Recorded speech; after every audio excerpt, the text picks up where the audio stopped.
Bom, agora é uma presença. Eu quis. Faz tempo que eu quero que ela venha aqui. Ela tá com um bebezinho, então licença maternidade.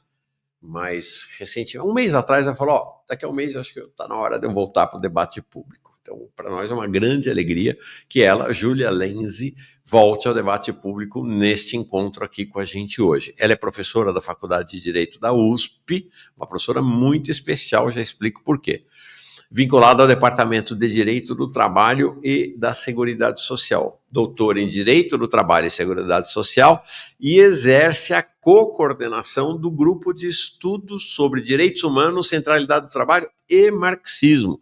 Ela é talvez hoje uma das mais destacadas, eu vou falar mais, mas ela não está escutando, senão ela vai dizer que não sou e tal, mas uma das mais, então, para ela não reagir, né, pensadoras do direito do trabalho assentadas sobre a lógica do marxismo, sobre o conhecimento, né, a construção marxista. Ela é autora de Forma Jurídica e Previdência Social no Brasil, organizadora da obra Marxistas, Contribuição de Mulheres para a Crítica do Direito. Então, muito legal. E sim, e ela é também docente da pós-graduação lá na USP, na linha de pesquisa Crítica Marxista dos Direitos Sociais. Então, é muito especial a presença, é uma grande alegria a chegada dela aqui hoje com a gente. Júlia, que bom que você veio.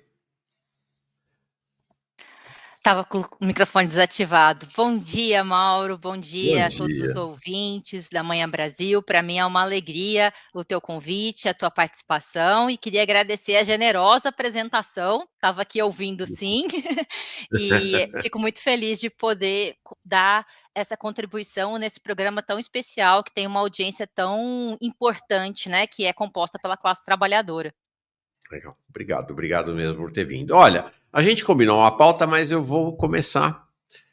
O velho Fausto Silva dizia assim: quem sabe faz ao vivo. Vou começar com o tema, não está previsto, mas acho que é tranquilo, né? Porque a gente combinou toda uma conversa estruturada aqui que eu acho que é bem importante para nós.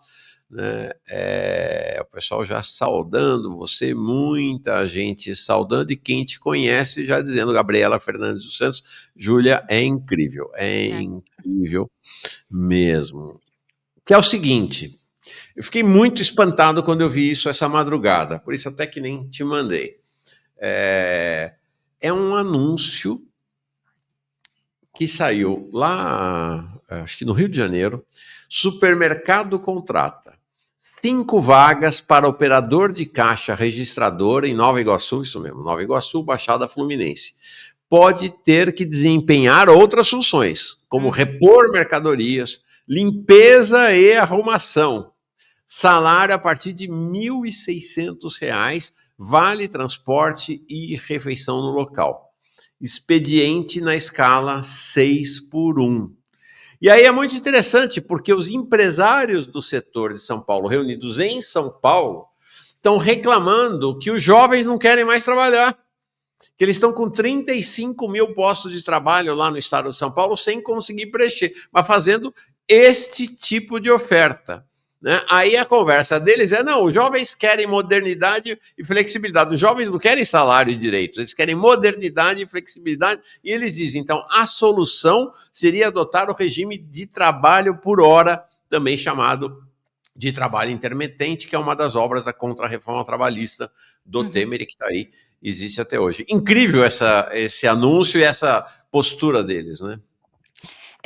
Bom, eu vou começar então só fazendo 2 disclaimers aqui, 2 explicações que eu acho importante. Primeiro que, como o Mauro adiantou, eu estou em licença maternidade e provavelmente vocês vão conhecer Letícia a qualquer momento, né, porque ela está em aleitamento materno exclusivo, então meu companheiro está com ela e pode ser que ela venha mamar aqui ao vivo. Brinco que a Letícia já tem mais linha do Lattes que vários alunos meus.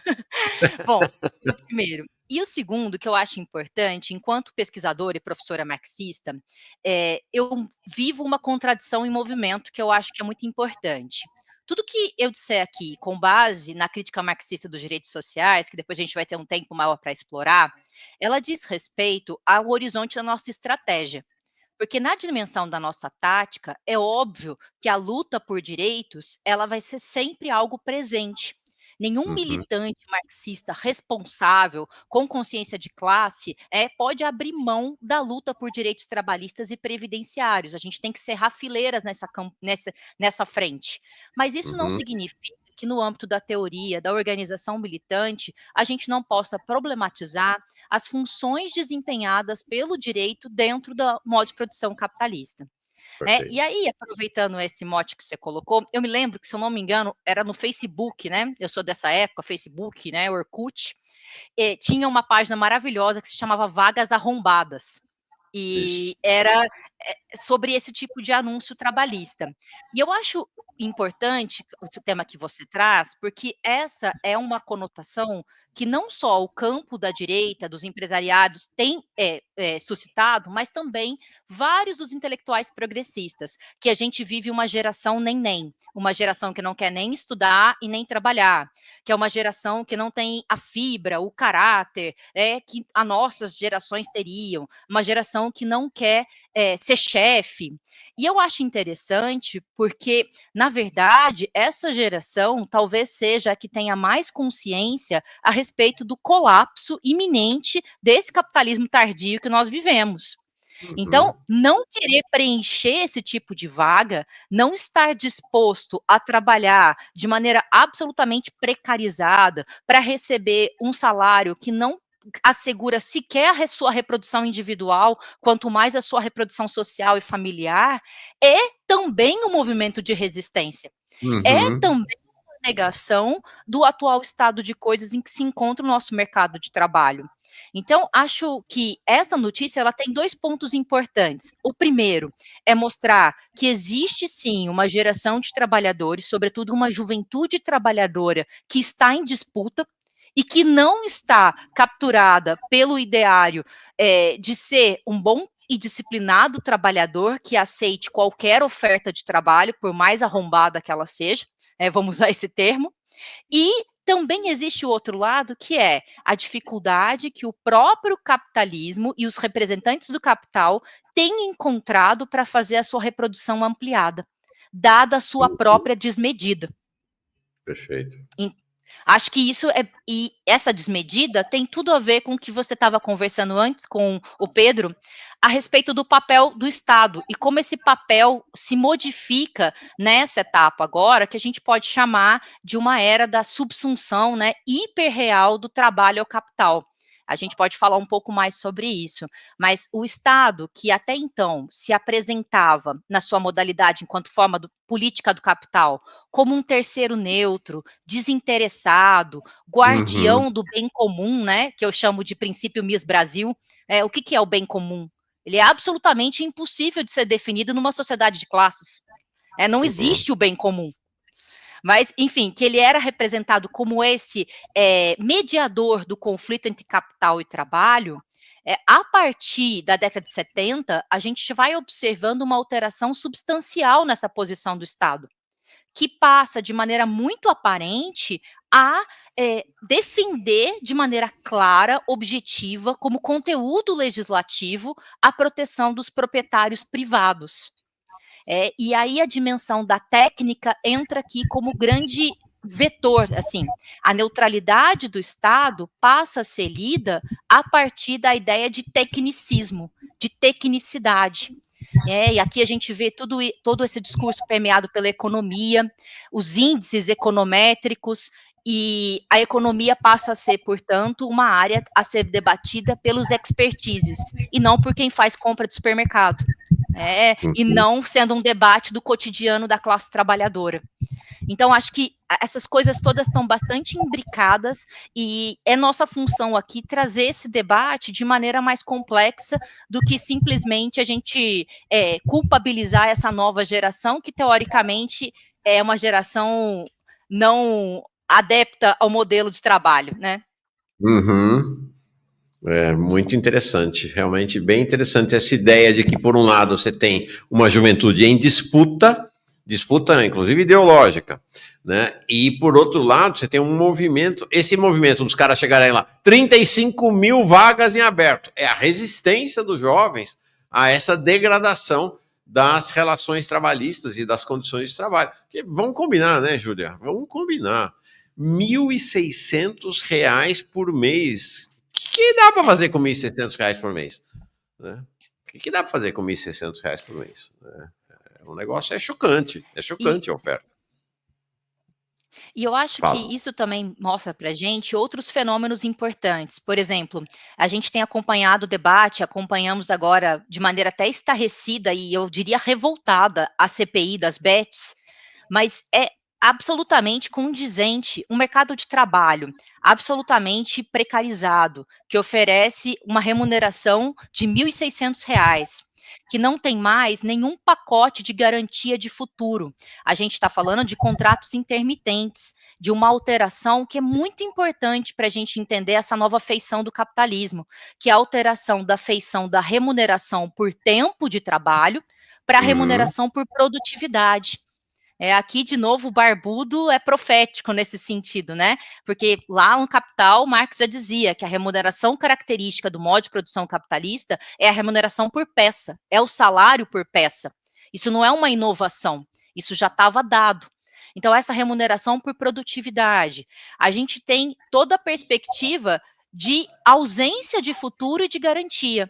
Nesse contexto, a gente tem como disputa ideológica dada, e aí eu acho que aqui vale uma autocrítica muito importante para nós, segmentos da esquerda em geral, que é a grande promessa que nós temos ofertado a essa juventude em disputa é a CLT? É sério isso? É ser empregado com um pacote de direitos, mas a nossa capacidade de crítica, ela termina aí? Onde está a nossa dimensão da violência de classe? Onde está a nossa radicalidade? Onde está em dizer que a CLT jamais foi suficiente? Que a nossa luta por direitos e por uma remuneração digna, ela é uma luta exclusivamente tática, de garantia da sobrevivência em condições dignas da classe trabalhadora. Mas esse não é o futuro que deve ser ofertado aos jovens. Então, acho que também cabe uma questão, porque a promessa da CLT, do outro lado, encontra o quê? A promessa do enriquecimento fácil. A ideia de que, se não existe futuro, vale a pena apostar tudo na tentativa de enriquecimento imediato. Vale a pena se entregar de corpo e alma para qualquer promessa que me diga que se eu me esforçar bastante, se eu trabalhar o suficiente, se eu mudar meu mindset, seja lá o que isso signifique, eu terei um enriquecimento imediato e conseguirei, de maneira absolutamente individual, me destacar. Então, Ou acho seja, a que a esquerda gente... precisa ter a coragem de dizer que nem esse empreendedorismo, com muitas aspas, nem a CLT servem de fato aos trabalhadores. Eu acho que está faltando a gente falar sobre isso. Eu acho que a nossa defesa do direito do trabalho e do direito previdenciário, ela não pode obstar o fato de que o modo de produção capitalista é o primeiro modo de produção, e quando a gente fala de produção, sempre gosto de fazer esse destaque. Nós não estamos falando da produção da cadeira, da produção do livro, a gente está falando da forma como se produz e reproduz a vida, como um todo. O modo de produção capitalista, ele permeia todas as nossas dimensões. E a gente não fala mais disso. A gente está ele é o primeiro modo de produção da história em que a exploração de uma classe pela outra aparece na forma de um contrato. Veja, eu sempre falo isso com os meus alunos de direito do trabalho.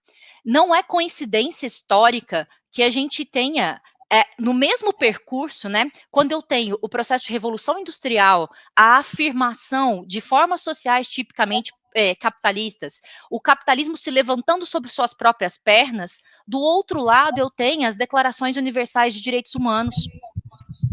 Porque o direito é o instrumento privilegiado para a realização da exploração da classe trabalhadora pela classe capitalista, que se dá por meio do contrato de trabalho. Então, o que nós estamos prometendo aos jovens é a continuidade da exploração em melhores termos. Que promessa, não posso falar palavrão, né? Mas que promessa ruim, né? Que horizonte utópico defasado. Se a juventude está em disputa, o outro lado está radicalizado. O outro lado está prometendo milhões em segundos. o outro lado está prometendo fama, está prometendo reconhecimento, né? E nós estamos prometendo a continuidade da exploração em termos piores do que os próprios pais dessa juventude vivenciaram. Uhum. Acho que existe aqui um déficit de horizonte utópico mesmo. E esse déficit de linguagem revolucionária, ele tem cobrado seu preço. Uhum. Nós estamos sendo para-choque de luta de classes. Porque a nossa defesa intransigente, né, e ela tem a sua papel da CLT, da Justiça do Trabalho, do vínculo empregatício como melhor modelo para a sobrevivência da classe trabalhadora, ele tem se dado como única chave de organização. E eu acho que a juventude tem mostrado para a gente que isso não serve, que isso é pouco. Uhum. E a gente não tem ofertado nada mais. O outro campo tem vencido essa batalha ideológica, essa disputa política, porque oferece o impossível. E a gente deixou de oferecer aquilo que Portanto, não está existe. oferecendo uma utopia, né? Está oferecendo uma Exatamente. utopia. E uma Uhum. utopia enquanto projeto político. Né? Uma utopia, como diz, com o sentido do caminhar. A gente deixou de falar de revolução, a gente deixou de falar de alteração no modo de produção capitalista. É mais fácil para nós hoje imaginarmos o fim do mundo por um cataclisma climático do que imaginar o fim do capitalismo. Essa é uma vitória acachapante do capital, que é a captura, inclusive, dos limites do nosso discurso e da nossa narrativa. Ô, Júlia, e como você vê que oferta a esquerda marxista, que oferta a esquerda radical deve fazer ou deveria fazer aos jovens do país? Essa é a pergunta de $1 milhão, né? Ela não é uma pergunta que caiba numa dimensão de individualismo metodológico. Né? Eu não tenho essa resposta. Mas eu Ok. acho que nos falta uma problematização. Uma vez mais, a gente está falando do empreendedorismo, né? E eu fico bastante estarrecida que a gente não consiga relacionar duas coisas que me parecem muito óbvias e as razões pelas quais o empreendedorismo ganha esse destaque. Quando a gente está falando de empreendedorismo, a gente está falando de uma individualização máxima, de tratar aquele que já foi chamado de trabalhador, aquele que já foi chamado de colaborador, agora como proprietário privado dos seus próprios meios de produção. Só que, para que ele se torne proprietário e tenha condições mínimas de desenvolvimento desse trabalho de maneira autônoma, vai ser fundamental que ele faça investimento. E aí, o empreendedorismo se casa com aquilo que a gente já fala há bom tempo, que é o circuito de valorização dos capitais fictícios, dos capitais parasitários, daquilo que a gente chama de esfera financeira. Porque o empreendedorismo é a lógica de captura dessa parcela que era indispensável para a própria reprodução da classe trabalhadora. A gente está falando aqui de pessoas que estão aplicando a poupança, quando ela existe, para iniciar o próprio negócio. Tá. Ou, mais ainda, que estão tomando as inúmeras linhas de microcrédito e passando pelo processo de bancarização para conseguir se estabelecer como microempreendedor individual. Então, eu estou colocando dentro do circuito de valorização do valor, né, de valorização desses capitais fictícios parasitários, a própria sobrevivência da classe trabalhadora. Uhum. Já que eu não consigo aumentar, né, principalmente em países de periferia, a extração da mais-valia no âmbito da produção, que eu não consigo empregar essa força de trabalho na sua totalidade no âmbito produtivo, até porque esse exército industrial de reserva precisa ser mantido em quantitativos exorbitantes para cair o custo do trabalho, o valor do seu Uhum. salário, para que isso seja possível ser mantido, eu também estabeleço essa estratégia de captura de verbas alimentares, daquilo que era indispensável para a reprodução familiar, e inserir isso no próprio circuito bancário, por meio das tão festejadas e tão comemoradas linhas de microcrédito. Uhum. Perfeito. Não, e que vai ser, tem uma situação, numa outra escala, né, que é a própria deterioração dessas condições das relações, vamos chamar assim, tradicionais de trabalho, através dessa lógica da financiarização, que é o tal do consignado, né, que antes era inclusive restrito aos aposentados e agora aos trabalhadores da ativa que ainda são CLT, no qual o horizonte do fundo de garantia, que era o horizonte da casa própria, passa a ser, segundo o próprio presidente da República, ele falou isso no discurso que ele lançou, que é poder comer melhor com o dinheiro, né, ao fim e ao cabo, com o dinheiro do fundo de garantia. Né? Eu acho que esse exemplo que você deu é fantástico para a gente observar aquilo que eu tinha comentado no começo da nossa conversa, é a mudança dessa etapa de acumulação capitalista. A gente passou de uma etapa de uma subsunção real do trabalho ao capital, ou seja, em que o processo produtivo capitalista realiza a completude da expropriação da classe trabalhadora, e não é só a expropriação da terra, a expropriação dos meios de produção, a expropriação dos instrumentos de trabalho, é a expropriação intelectual.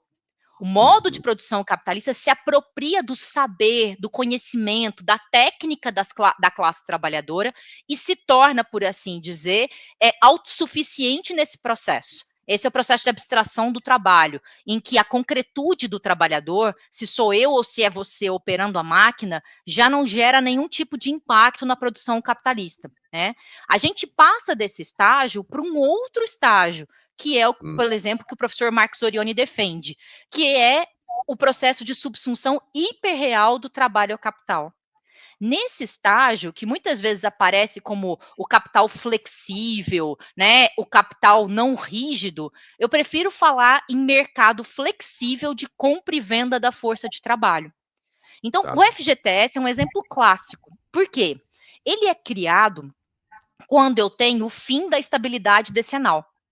Isso. Eu tinha, até a década de 60, um instituto trabalhista que se chamava estabilidade decenal. Se você passava mais de 10 anos numa empresa, você tinha uma espécie de estabilidade e te demitir demandava um rigor maior processual. É algo bem parecido, assim, mas em outros termos, com a estabilidade que ainda existe no funcionalismo público, também ameaçada, né? Mas para outras finalidades. Quando eu quebro a estabilidade decenal, eu tiro a possibilidade de constituição de poupança dessa classe trabalhadora. E aí, eu crio o FGTS como medida de acelerar a própria rotatividade do mercado de trabalho. Por quê? Porque eu vou ter uma poupança para sobreviver enquanto eu estiver fora do circuito produtivo. E esse FGTS, né, depois, em razão de alterações na dinâmica da Previdência, porque a Previdência era um instrumento de financiarização, um instrumento de viabilizar o acesso à casa própria, esse FGTS é vinculado à indústria da construção civil e propicia, então, a ideia da casa própria, né, essa ideia da individualização do acesso à moradia. E veja, eu comprava um bem imóvel, eu constituía um patrimônio da classe trabalhadora, um patrimônio que depois podia ser passado para gerações. O processo de aumento da precariedade, da flexibilização, fez com que o FGTS agora esteja imbricado com o fornecimento de empréstimos para a própria reprodução da família trabalhadora. É usar FGTS para fazer compra de supermercado. Usar FGTS para, como disse o próprio presidente, comer melhor. Então, isso é uma dinâmica bem interessante da gente observar um aspecto da crise da reprodução social. O capital tem enfrentado em diversas searas dificuldade de se reproduzir pela sua própria desmedida. Desmedida essa que, em alguma medida, era contida pelo papel do Estado enquanto fiador e garante, né, da continuidade dessa reprodução. Uma vez que o Estado não se presta mais a esse papel e que abertamente, né, tem como bem jurídico tutelável a liberdade de concorrência e o equilíbrio Sim. fiscal, o capital começa a ter dificuldade de se reproduzir. E acho que o FGTS é um exemplo muito claro disso. Trocar o patrimônio fixo por aquilo que é indispensável à sobrevivência. Contrair empréstimo para fazer supermercado. E aí, Júlia, tem um aspecto dramático disso, que é a crescente rendição daqueles que já foram esquerda no passado, né? Por exemplo, hoje é toda a cúpula do PT, o governo Lula, a esta lógica, né? E aí é uma coisa curiosa. Hoje de manhã estava comentando aqui o quanto nós estamos isolados, né? Nós, a esquerda, aqui esse nosso portal, nesse universo de canais progressistas, não, os liberais nem se fala, que assim, todos eles fazendo uma defesa aberta e descarada desse, por exemplo, desse consignado aí, CLT. E nós somos alvo de ataque, difamação, e dizendo que nós somos bolsonaristas e tal, porque a gente faz a crítica disso, né? Então, me parece que assim, você tem um processo também de rendição ideológica desses segmentos do passado de esquerda, e hoje cada vez mais caracterizadamente como progressistas, a esta lógica neoliberal turbinada, né? Eu acho que tem uma questão aqui que sempre me chama a atenção, que é o seguinte também, essa, digamos assim, essa vertente progressista, né, esse humanismo que é tão apegado à democracia burguesa, né, porque a democracia é um regime burguês, né, a gente não pode se esquecer disso, né, e que tem uma dificuldade tão grande de exercer uma crítica que tenha como sentido um horizonte mais radical, ela também me parece que não está atenta a com quem ela tem dialogado. Por que eu tenho dito isso? Porque o mercado de trabalho no Brasil, historicamente, desde o seu surgimento, ele é atravessado por uma determinante racial. E aqui, acho que não é um exagero dizer que a questão racial no Brasil organiza a precarização.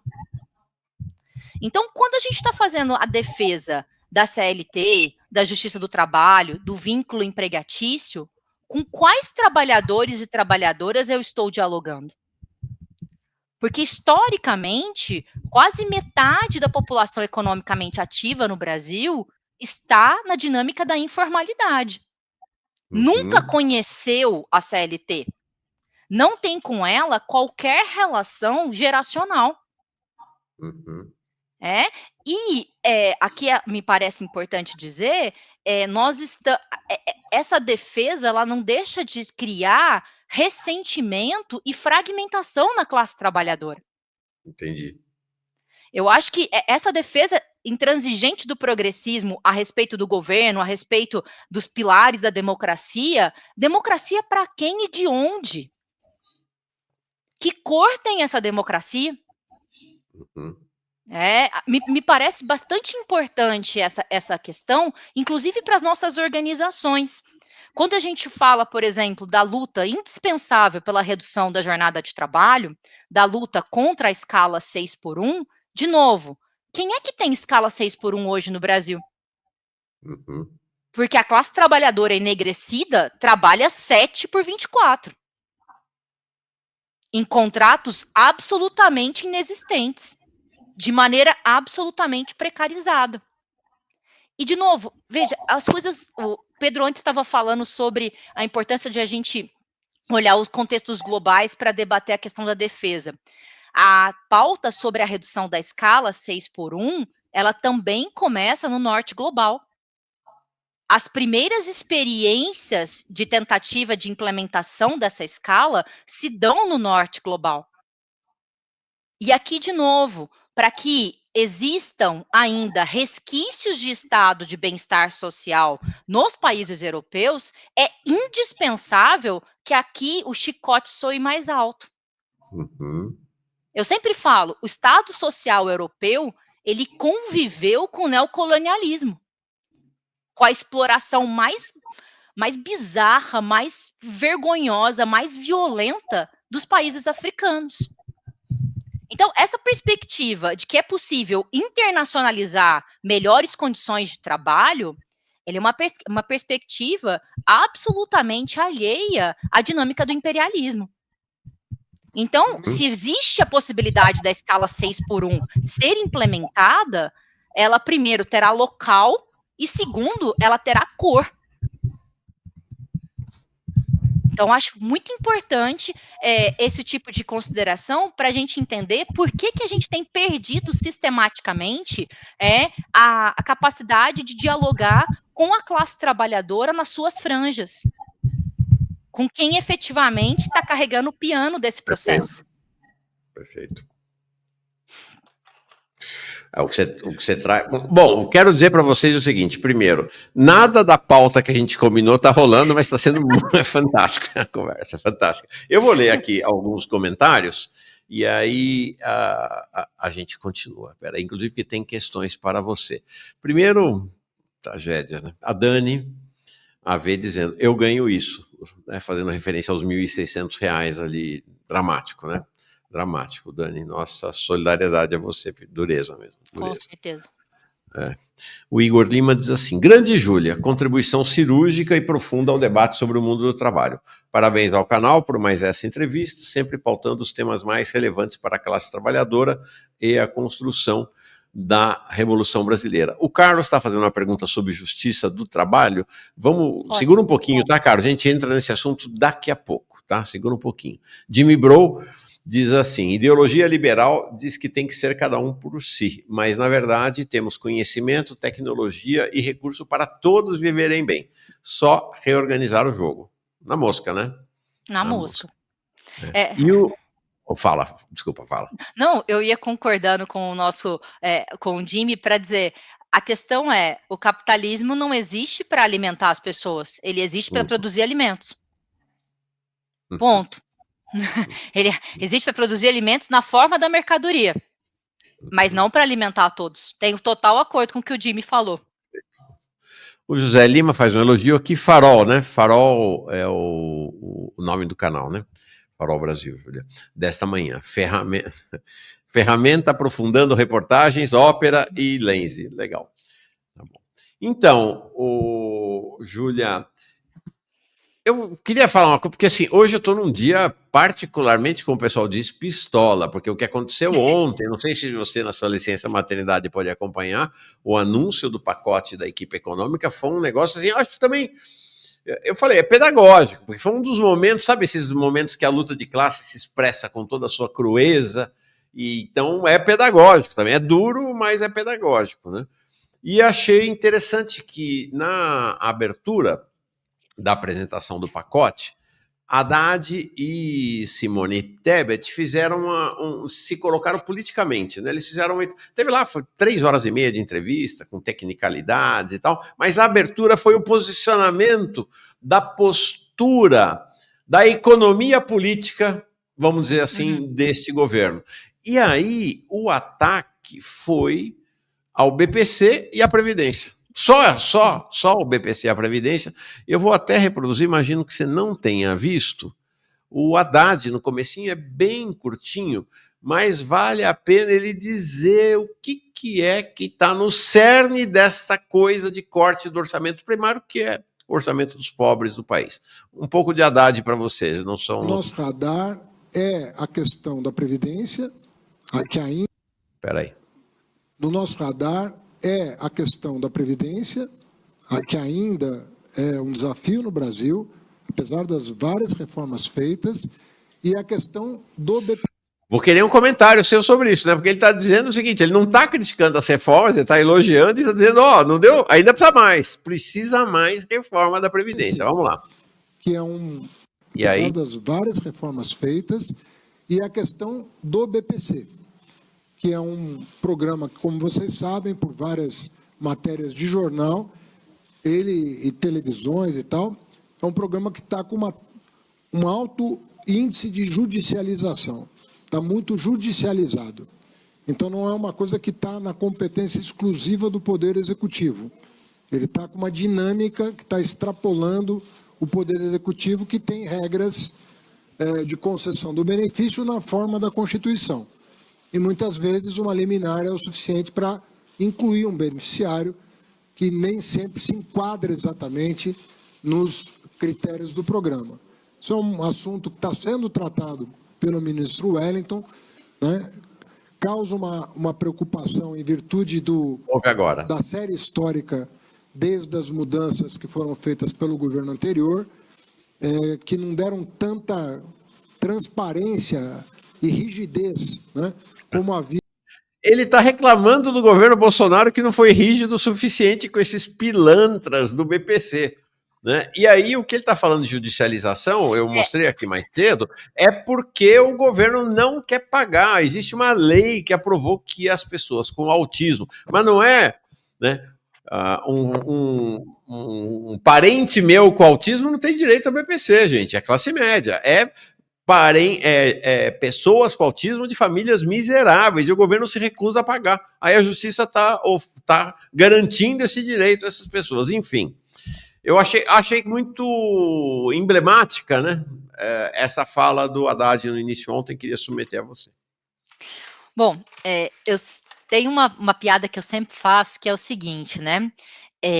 A reforma da Previdência faz exatamente, né, 36 anos que a gente está reformando a Previdência de um sentido de supressão de direitos, aumento dos requisitos para gozo de aposentadoria, diminuição dos valores dos benefícios. Faz 35 anos que a gente reforma a Previdência nesse sentido único. E não dá certo. Será que não é hora da gente talvez reformar de outra maneira? Porque faz 35 anos que não é suficiente e a gente continua batendo nessa tecla. Eu estou fazendo essa brincadeira para dizer duas coisas importantes. Primeiro, antes da reforma da Previdência do governo Bolsonaro, que foi uma reforma absolutamente estruturante, né? A gente tem reformas, sim, a reforma do funcionalismo público feita no governo Lula de 2002, ela é estruturante, e depois a gente teve no regime geral a reforma do Bolsonaro. Elas são condizentes, elas se encontram nas finalidades. A gente tem um livro publicado pelo professor da Unicamp, Eduardo Fagnani, sobre a Previdência, né, exigindo um debate honesto, e ele traz um dado que me parece muito importante, que é a Previdência, antes dessa reforma, correspondia a 8% do PIB. Por que isso é importante? Porque a gente está falando do único direito social que é arrecadatório. Não sei se os nossos ouvintes já pararam para pensar nisso. Todos os demais direitos sociais, se a gente pensa em saúde, em lazer, se a gente pensa em educação, eles se constituem como gasto público. Mas a previdência social é arrecadatória. Porque para ser beneficiário da previdência, eu preciso ter contribuições regulares. E a previdência, ela é um instituto da época da subsunção real do trabalho ao capital, organizado na contribuição tripartite, contribuição do Estado, contribuição do empregado e contribuição do empregador. Ela sempre se organizou nesta chave. E aí, a gente tem uma série de estudos da Anfip, eu sempre gosto de destacar isso, né? Porque a Anfip não é a organização do Partido Comunista Brasileiro. A Anfip é a Associação Nacional dos Auditores da Receita Federal do Brasil. Eles têm uma série histórica que comprova que até 2015, o orçamento da Previdência Social, quando executado da forma como dispõe a Constituição, era superavitário, da ordem de bilhões. Então, as políticas de seguridade social previstas lá no artigo 194 da Constituição, Previdência, Assistência e Saúde, quando a gente executa o orçamento dessas três políticas em conjunto, conforme determina o orçamento, a Constituição, era superavitário até 2015. E quando começa a dar sinais de déficit, em 2016 e 2017, o que acontece em 2017 mesmo?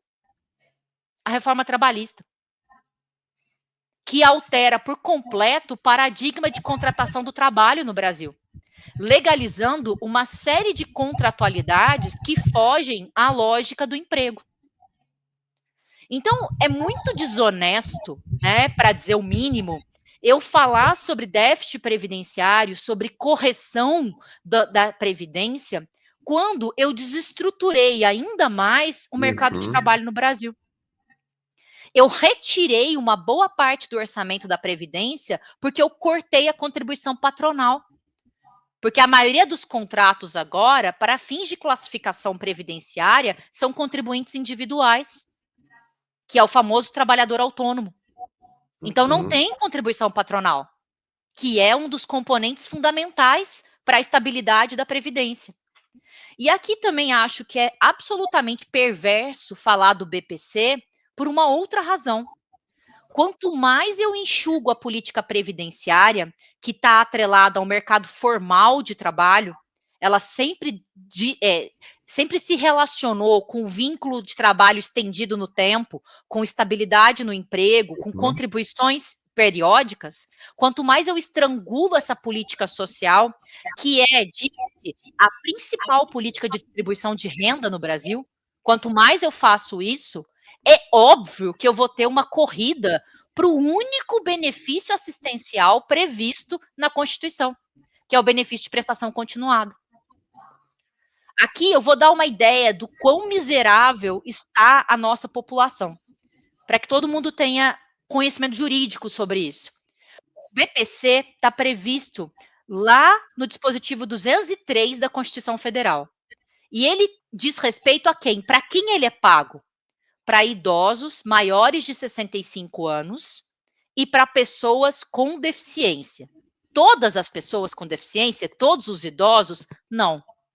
Desde que comprovem não ter meios para se manter ou serem mantidos pelas suas famílias.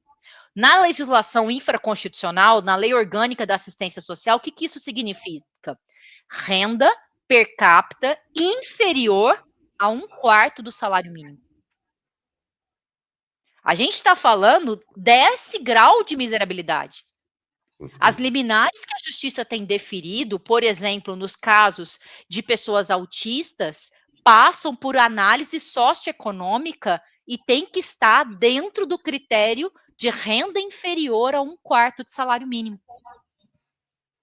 Então, é muito perverso e muito cruel que eu esteja dizendo que existe gasto excessivo, quando, na verdade, a gente está falando do critério de miserabilidade que nem deveria ser esse.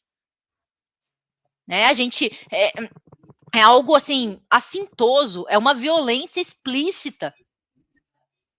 Então, me causa, como você falou, assim, me dá gastura e me provoca os sentimentos mais raivosos possíveis ouvir dizer que a gente não reformou a Previdência o suficiente, e nunca vai ser suficiente, porque enquanto eu degradar mercado de trabalho, o déficit será crescente. E aí, quando a classe trabalhadora corre para a assistência social, que é o que lhe resta, eu digo que está havendo uma judicialização excessiva. Ou seja, o plano do governo em políticas sociais é efetivamente cada um por si, Deus contra todos. Uhum. É esse o plano. Júlia, é uma lógica, realmente você falou, perversa é a palavra. Porque assim, eu expulso as pessoas da Previdência Social e empurro elas para uma Previdência do B, vamos chamar assim, que é o BPC, né? Que é uma maneira como o Estado conseguiu construir uma previdência que sai mais barata para o Estado, né? Que é só uma miserinha ali por mês. E aí o meu segundo movimento é expulsar essas pessoas que foram expulsas da Previdência para o BPC, expulsar essas pessoas do BPC. Nós vamos ter as pessoas vão morrer de fome. Né? Nós vamos ter suicídios de pessoas com deficiência, de pessoas idosas no país em massa, né? Do jeito que essa coisa é feita. Né? É um negócio muito perverso, né? Muito perverso mesmo. Chocante. E, de novo, a gente tem aqui um componente, eu sempre gosto de falar dele, porque eu acho que ele passa muitas vezes em branco nas análises. Quando a gente olha, por exemplo, as questões, a questão da declaração racial, a gente tem uma predominância de trabalhadores que estão sob proteção previdenciária brancos. E o BPC atinge, sobretudo, trabalhadores e famílias trabalhadoras de pessoas pardas e pretas. Então, existe um componente racial aqui que eu não tenho problema em dizer isso, que é um dos componentes de genocídio da juventude negra. Uhum. Porque a gente está falando de uma verba de sustentação de famílias miseráveis e que está sendo questionada com relação à sua pertinência ou não. Eu não sei se vocês vão se lembrar, mas no âmbito da reforma da Previdência do governo Bolsonaro, a proposta era que o BPC tivesse o valor de R$ 400. Vocês se lembram, no texto originário da proposta do Paulo Guedes, o valor do BPC seria desvinculado do salário mínimo e reduzido a R$ 400. R$ 400 era, na época, em torno de 40% do salário mínimo praticado. E aí é muito importante a gente fazer essa correlação histórica. Quando a Previdência no Chile, que foi absolutamente privatizada, é um caso histórico, né, de apropriação total do patrimônio da classe trabalhadora, né, e direcionamento absoluto para a dinâmica de valorização financeira. Quando a Previdência do Chile entra em colapso absoluto, e que a gente tem um aumento do suicídio, da taxa de suicídio entre idosos, que a gente começa a ter uma pauperização, assim, insustentável das pessoas idosas no Chile, e o movimento, não mais AFPs, que são as administradoras de fundos de pensão, ganha as ruas, uma das primeiras reformas que o governo Bachelet faz é criar um benefício assistencial que tinha valor de quanto? 40% do salário mínimo. Então, a reforma do Paulo Guedes, tanto se sabia que ia dar ruim, a gente tanto sabia que ela ia agravar a pauperização da classe trabalhadora, piorar as condições de sua reprodução, né, fazer com que idosos voltassem a estar em situação de rua, que essa era um dado que a gente tinha, em alguma medida, superado, né, em grande medida. A gente sabia tanto disso que o próprio remédio que foi aprovado no Chile em 2008 já estava previsto no próprio texto. Então, assim, em âmbito previdenciário, não há nenhuma diferença na tendência das reformas que foram implementadas por todos os governos. Por todos. E eu acho que essa é difícil falar em previdência para quem não está conseguindo pagar a conta de luz, né? Teve a nossa ouvinte contando que recebe R$ 1.600 por mês, né?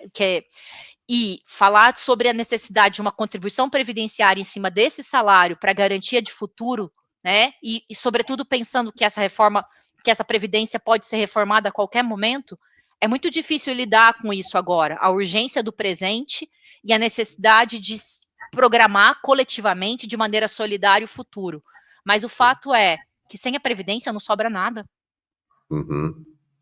E uma boa parte dos trabalhadores hoje não tem nenhuma expectativa de se aposentar.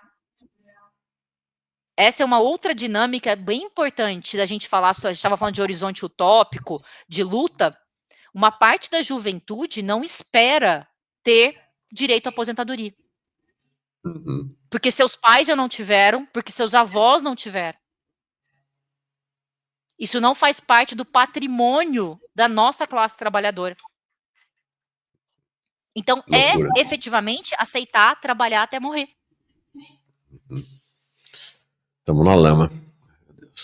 Você tem mais 15 minutinhos? Pode ser ou não? Tenho. Por enquanto, tem? Eu nem sei o que aconteceu com Letícia. Sei lá que encantamento que o pai de Letícia fez que não pareceu que não.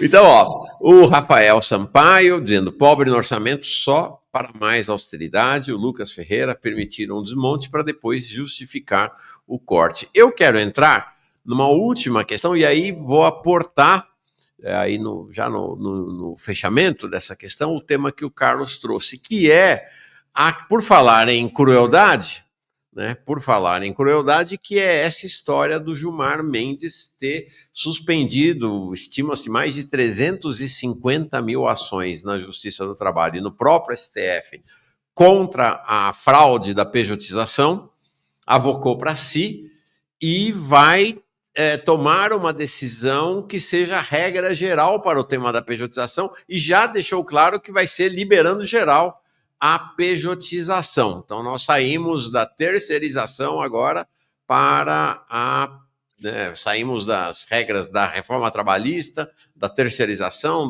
do trabalho intermitente e tal, para pejotização.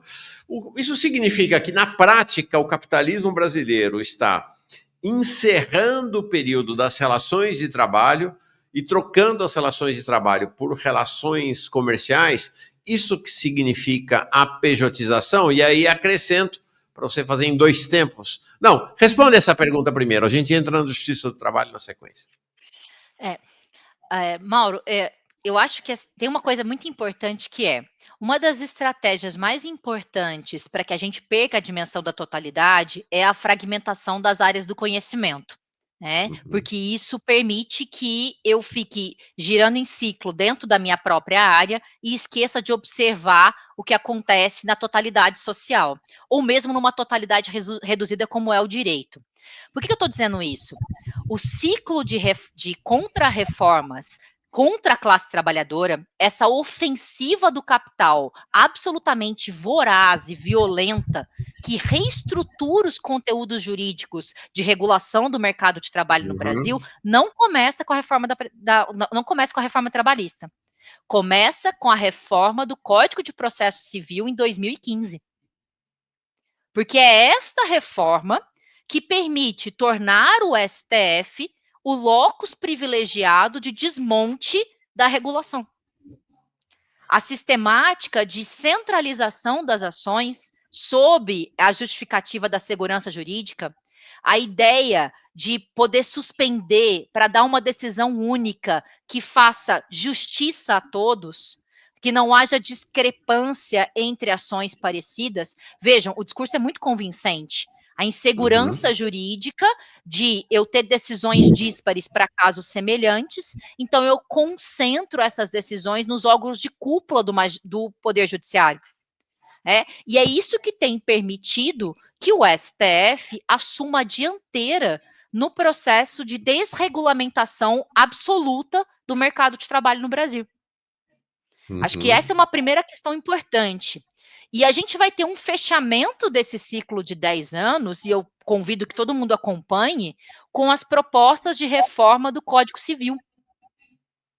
O Código Civil está passando agora por debates para ser reformado, e todas as propostas vão no mesmo sentido que a gente tem acompanhado, de flexibilização das contratualidades, né? De permitir cada vez uma maior mobilidade absoluta do capital.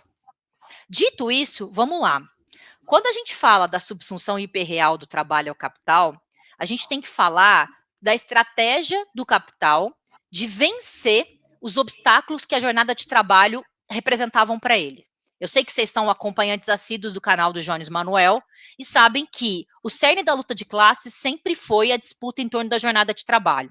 O quanto dessa jornada era trabalho necessário, ou seja, o quanto o trabalhador gasta para produzir a quantidade de mercadorias necessárias para sua própria reprodução, e o quanto é trabalho excedente, que é a origem da mais-valia. O que o capital faz? Primeiro, ele consegue suplantar aquilo que a gente chamava de poros da jornada de trabalho. Por que não existe mais horário de almoço de 2 horas? Por que a gente não precisa mais disso, entre aspas? Porque a vida se tornou 24 horas por dia. Você não precisa sair na hora do almoço para fazer serviço bancário, para fazer supermercado, porque você pode, para fazer consulta médica, porque você pode fazer isso em outro momento da sua vida. Dá para comprar ração de cachorro à meia-noite. Dá para fazer consulta online com o médico depois do expediente. Aquilo que eu tinha como 2 horas de sobrevivência para garantia da reprodução da classe trabalhadora, agora é preenchido por uma dinâmica de vida de 24 horas. Tá, e também a jornada de trabalho não se encerra quando eu saio do meu posto de trabalho. Porque com isso daqui, eu trabalho o tempo todo para o capital. Não só porque eu recebo e-mail do meu chefe domingo à noite, aumentando a minha ansiedade e a minha tristeza, eu sempre falo, não chorem domingo à noite. Isso é antirrevolucionário. Deixa para chorar na segunda, porque aí já é horário de expediente. Né? Mas não é só por isso. É porque o capital se inseriu em todas as faces da nossa vida. As nossas dinâmicas de afeto, a nossa vida sexual hoje, passam pelo circuito de valorização do valor. O que são os aplicativos de encontro? Os aplicativos de conhecer pessoas. Por que eu estou dizendo tudo isso? Porque todas essas transformações elas vêm de alterações na dinâmica produtiva.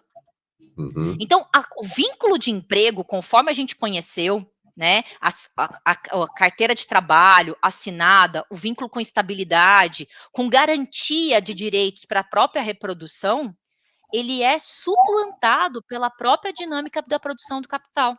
E isso traz problemas, porque o capital é contraditório. Não é à toa que a gente está vivendo uma crise de reprodução. É porque a reprodução social está comprometida, uma vez que eu alterei as dinâmicas de contratação da força de trabalho. Uhum. Então, a era do emprego, ela tem um fim.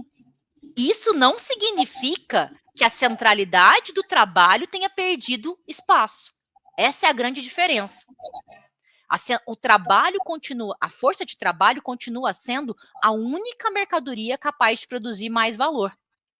A questão é Uhum. que ela está submetida a dinâmicas de exploração muito mais acentuadas do que no momento da subsunção real, lá no momento da industrialização.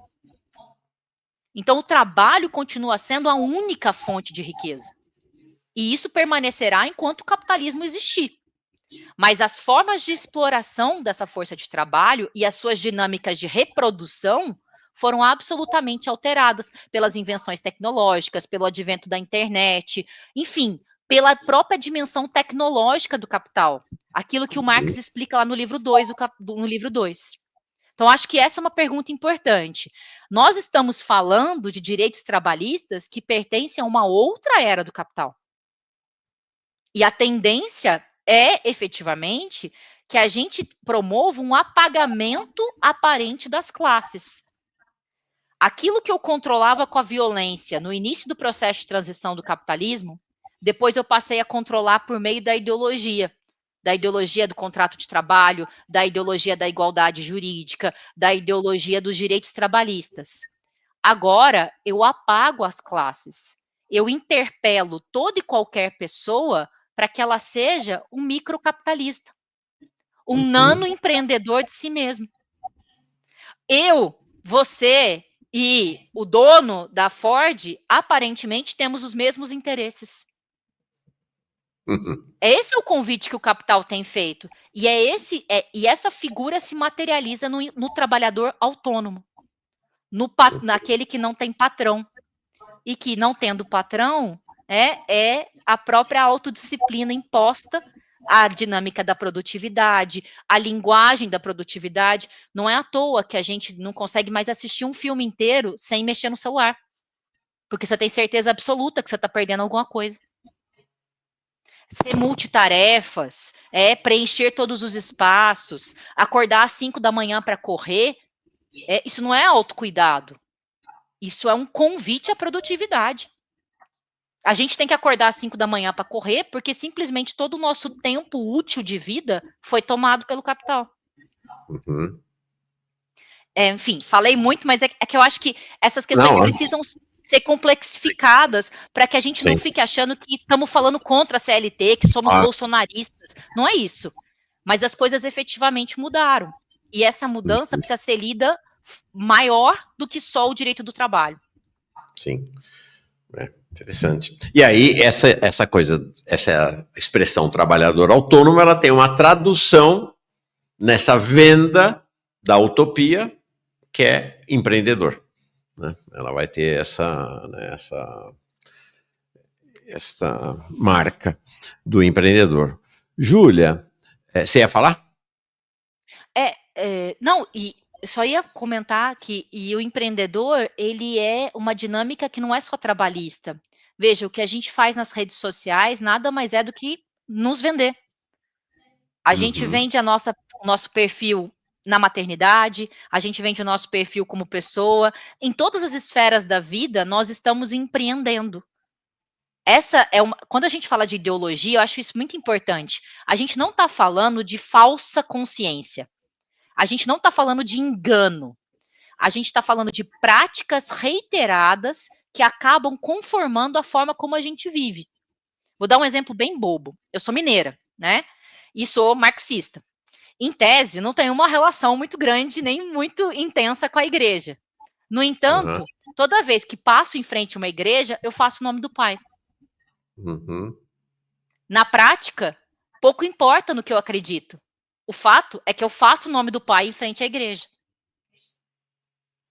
Isso é ideologia. São as práticas que a gente reitera de maneira autônoma e absolutamente sem possibilidade de escolha que produzem a nossa vida tal como ela é. Uhum. Então, o empreendedorismo não está só no universo do direito do trabalho, é o empreendedorismo enquanto nova forma de vida. Júlia, você fala desse momento que a gente vive e eu começo a pensar que, por mais que a gente tenha uma imagem, e ela é verdadeira, né, de condições de vida e de trabalho no início da Revolução Industrial absolutamente selvagens, de certa maneira, essas condições estão de volta e até agravadas com o aporte da tecnologia. Porque, inclusive, até as crianças estão ingressando cada vez mais no mercado de trabalho também, né? Como lá, não é? Sim. É a volta da selvageria relançada em outro nível, né?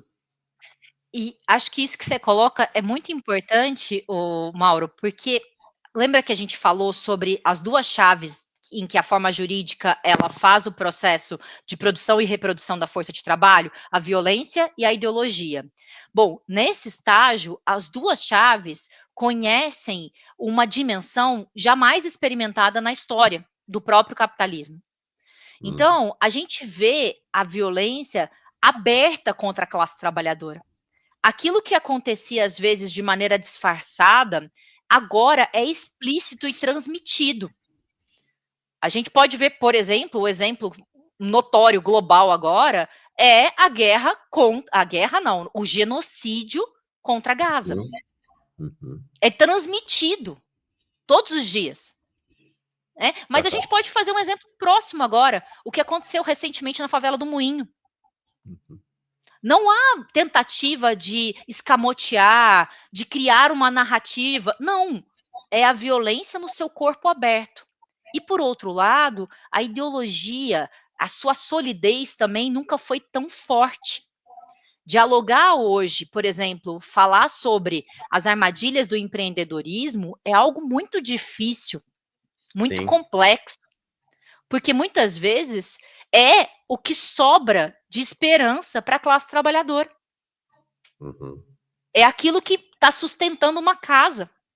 Falar contra o empreendedorismo, por exemplo, para uma mãe negra trabalhadora que sustenta os 3 filhos vendendo cocada na porta do metrô, é cruel. Então, existe um momento que nós estamos vivendo, é um momento de radicalidade. Acho que eu queria terminar assim um pouco falando sobre isso. A radicalidade está posta. O capital já apostou todas as fichas. O extremismo e a violência já fazem parte desse componente. E nós ainda estamos na dinâmica da conciliação das classes. Nós ainda estamos na dinâmica do tentar o menos pior, remediar. Só que eu acho que se a gente espera uma nova rodada de negociação da burguesia internacional que garanta o mínimo de estado de bem-estar para a nossa classe trabalhadora, é bom que a gente espere sentado. E se a gente for população preta, é bom que a gente comece a correr. Porque ela não vai acontecer. E a nossa questão, que eu volto na pergunta que você me fez, é qual é a nossa resposta para o acirramento da luta de classes que o próprio capital empenha? Qual é a nossa resposta, enquanto classe trabalhadora, a essa violência cotidiana? É mais CLT? Isso é suficiente? Enfim, acho que a gente tem um trabalho aí para ser feito que não é pouca coisa e me espanta que a gente ainda esteja bastante acomodado nesse horizonte jurídico e acreditando que o direito dá conta desse processo histórico. Perfeito. Júlia, não vou largar mais de você. nem eu, nem a Letícia. Nossa, quando eu saí daqui, menino do céu. O Igor Lima diz: a imensa parte dos processos judiciais relativos ao BPC são situações onde o direito era claramente devido, mas foi recusado sem fundamento pelo INSS. Mentira do Haddad que culpa a judicialização. E aí termino, então, né, total, com a pergunta do Carlos. Professora Júlia, tenho a impressão que cada vez mais juízes do trabalho estão aderindo ao ideário neoliberal. Situação cada vez mais difícil para os trabalhadores. Qual sua análise, por favor? E aí te entrego essa pergunta do Carlos para encerrar a conversa. Carlos, excelente sua pergunta, porque ela permite que a gente desmantele também uma percepção que é uma falsa percepção, que é de que juízes do trabalho, procuradores do trabalho, em sua maioria, são defensores e aliados da classe trabalhadora. O corpo jurídico como um tal, principalmente num país de periferia do capitalismo, ele não tem adesão à classe trabalhadora. Ele não a defende. O que a gente tem na Justiça do Trabalho são expoentes personificados, que são juízes, procuradores, advogados muito aguerridos, que fizeram essa luta histórica. Uhum. Mas, historicamente, isso não diz respeito à Justiça do Trabalho. E é claro, e aqui eu acho muito importante a pergunta do Carlos, que nesse contexto e conjuntura que a gente está falando, que também afeta o ensino jurídico, aqueles que estão chegando e ingressando na carreira da magistratura continuem a pertencer a um determinado extrato social privilegiado e que recebam nos bancos, nas academias, um ensino com tendências neoliberais, de aceitação das coisas tal como elas estão. Então, é uma nova geração de juízes e de juízas que não tem o paradigma do emprego como regulador do mercado de trabalho. Então, acho que e outra coisa que eu acho importante também, o concurso público, ele também passou por um processo de profissionalização. Se antes ele era mais subjetivo, se ele estava relacionado a uma certa vocação, isso também se padroniza a partir das empresas de concurso, a partir do processo de massificação. As pessoas correm para os concursos públicos por conta da estabilidade do salário, que é um salário muito superior ao praticado no mercado. Pouco importando efetivamente se eu vou ser juíza do trabalho ou procuradora da fazenda. Então, acho que esse processo de profissionalização dos concursos, em que se você perguntar para um jovem, ele não responde para você, eu quero ser juíza do trabalho. Se eu pergunto para um aluno meu, ele não me responde, eu falo, não, eu vou prestar concurso público. Isso é algo também bastante importante e que diz respeito a essa descaracterização da justiça do trabalho. O concurso público é uma reminiscência daquele velho tempo da CLT, das condições de trabalho do século XX, persistindo ainda hoje. Aviso aos jovens, espera que você vai ver o ataque em cima de vocês logo, logo, com esse hipercapitalismo. E se a gente tem o paradigma da eficiência como sendo norteador do Estado, a constituição de um corpo burocrático bem remunerado, que goze de estabilidade para o exercício das suas funções, que é propriamente o que caracteriza o Estado. O que chega para o cidadão como Estado, a primeira coisa é o agente público, é o funcionário público. O Estado não existe, ele é uma ficção. Ele existe por meio dos seus agentes. Então, se isso deixa de ser um componente do Estado e eu passo a ter a eficiência privada como diretriz de análise da política de um governo, não faz sentido continuar existindo funcionalismo público. Claro. Estabilidade, garantia. Porque, na verdade, o que eu preciso é de métrica de produtividade. Mais uma vez, não é à toa que todos os jornais estão divulgando o aumento escandaloso das ações trabalhistas na Justiça do Trabalho. Eu acho maravilhoso que a gente se pergunta, que a gente fica horrorizado com a crescente das ações trabalhistas e nunca relaciona isso com o conflito entre capital e trabalho. Por que cresce o número de ações? Porque as condições de trabalho estão cada vez piores. E não há reforma suficiente nesse sentido para conter isso. Uau! Júlia Lenze, professora da Faculdade de Direito da Universidade de São Paulo, especializada, como deu para ver, em Direito do Trabalho e Seguridade Social, e uma marxista no mundo do direito.